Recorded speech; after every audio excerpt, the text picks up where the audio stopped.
completely got away from the Chargers after the first quarter. The Commanders, slow start to this game, but they dominated after that first quarter on the backs of the run game, especially there, Matthew.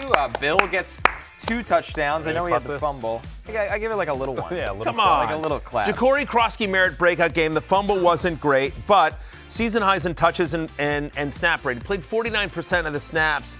16 of the team's 23 running back touches. The most important part here was that he looked explosive, right? So he got the 2 touchdowns. They weren't just like gimme, on the 1 yard line where he fell into the offense. Like, they were explosive runs. He gave them a spark that they didn't have. Now, I still think that they used him a little bit in the passing game, but I think ultimately, he got 2 targets, but he caught both of them for 39 yards. One was a very big play. So I still think you'll see some Jeremy McNichols in the passing game. You'll still see some Chris Rodriguez, but I think this is the Bill Croskey-Merritt breakout game.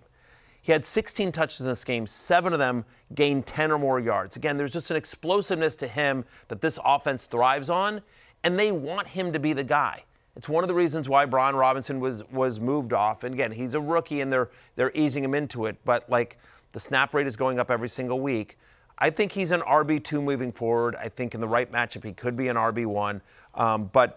So again, let's not get crazy carried away. He's a low-end RB2 because the usage still isn't fully there, but it's trending in the right direction, and I'm a believer in the talent. Yep. To me, Connor, maybe the most, even more stunning out of this game is not Bill, but in 2021, the 3 best skill position players in football were Jonathan Taylor, Cooper Kupp, who had the best wide receiver season ever, and Deebo Samuel. And Deebo Samuel, he's not quite back to that level, but he looks like a kind of borderline elite wide receiver again. Yeah, he's turned back the clock. I don't know if it's just because he's finally healthy. Obviously, Cliff Kingsbury knows how to use a guy like that.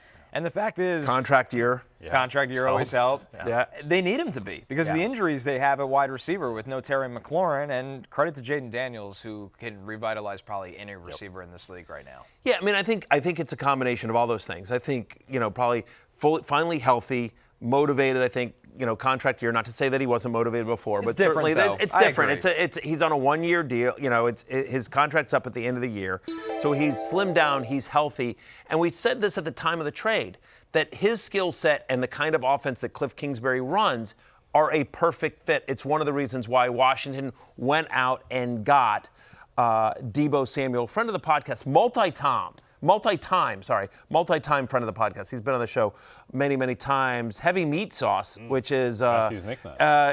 Is indeed this might be. Does somebody have access to my burner account?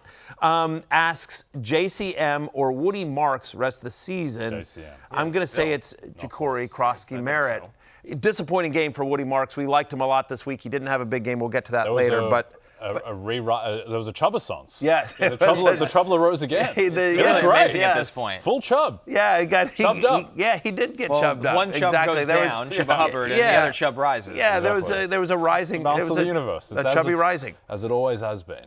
Yeah, one Chubb goes up, the other must go down. On the other side of this game, guys, for the Chargers. We got a full Chubb this time. Justin Herbert, bit of a slump here. He's now had under 15 points in 3 straight games. He's thrown 4 interceptions over this 3-game stretch as well. He only threw 3 all of last year. Much more passing in this offense, so that's going to happen. And then the disappointing news, Matthew, Omarion Hampton hurts his ankle in this game. It sounds like he could miss some time. Yeah, we'll see. We'll see on that one. Obviously, that's a bummer. More tests today, so we'll probably know more by tomorrow's show. But obviously not great. He was in a walking boot after the game.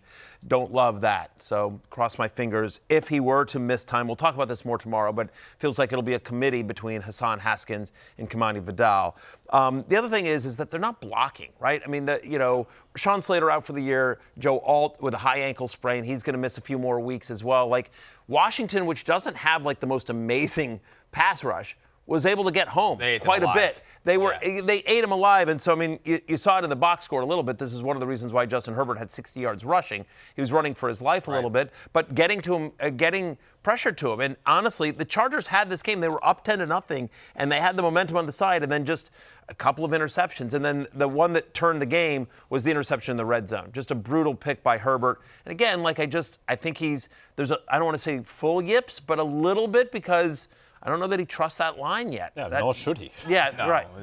Austin Deculus, Trey Pipkins, Jamari Saller had to play right tackle. I think combined, the 3 tackles gave up 5 sacks. Yeah, it wasn't good. And this is what happened in the Houston playoff game as well. They just got rattled by the pressure, and the pressure was unrelenting, and it's difficult to overcome that. So Herbert started the season super brightly, obviously. Still think he's going to be a viable starting fantasy quarterback, but you have to lower the ceiling a fair bit. They're on the road at Miami next week, which should hopefully cure some ills. Our next game, guys. Nice to see Ladd McConkey, though. Yes. 22% target share, catches the touchdown. Still not all the way back, but the touchdown helped ease a lot.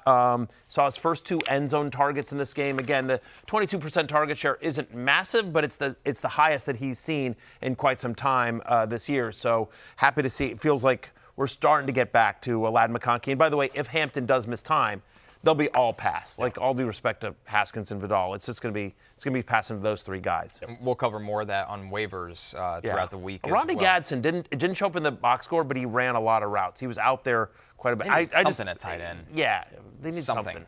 Yeah. Hey, it's Matthew Berry from NBCSports.com and RotorWorld.com, and I want to thank you so much for watching whatever it is you just watched, or if nothing else, being too lazy to click out of the autoplay after this video started, after whatever it is you actually wanted to watch finished. But now that you're here, I'd like to take a moment here to ask you respectfully now, okay? I'm asking you respectfully to subscribe to the NFL on NBC YouTube channel. You'll get the latest Roto-World fantasy news headlines, all sorts of great shows, including my own Fantasy Football Happy Hour. So go subscribe now. Again, I'm asking respectfully.